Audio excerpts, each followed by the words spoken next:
मुसळधार पावसानं आता पूर्व विदर्भातील नद्यांच्या पाणी पातळीत चांगलीच वाढ झाली आहे। यातच वर्धा जिल्ह्यातील यशोदा नदीच्या पुलावरून पाणी वाहत असून कानोली गावाला पुराचा वेढा पडला। तर देवळी तालुक्यात डिगडोह इथं 3 शाळकरी मुलं पुराच्या पाण्यात अडकली। प्रशासनातर्फे तातडीनं बचाव कार्य सुरू करण्यात आलं।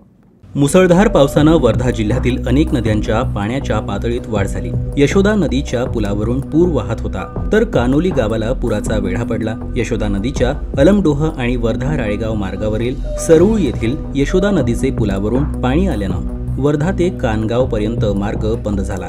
तसेच कानोली गावाला पुराचा वेढा आल्यानं त्या भागातील गाडेगाव, अलमडोह, सोनेगाव, चानकी, दरणे, टाकळी, मनसावळी या भागातील 2000 हेक्टर क्षेत्रातील जमीन पाण्याखाली गेली। अलमडोह येथे यशोदा नदीच्या पुलावरून पाणी वाहत असल्यामुळे अलमडोह अल्लीपूर या मार्गाची वाहतूक बंद झाली होती।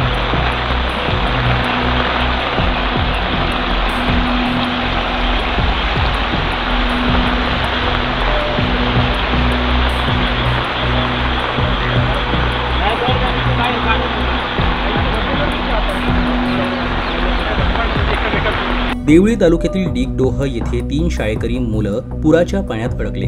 नागरिकांना ही माहिती मिळताच त्यांनी तातडीनं प्रशासनाला याची माहिती दिली। प्रशासनातर्फे देखील लगेचच बचाव कार्य सुरू करण्यात आलं। SDRF विभागाचे बचाव पथक तिथं दाखल झालं।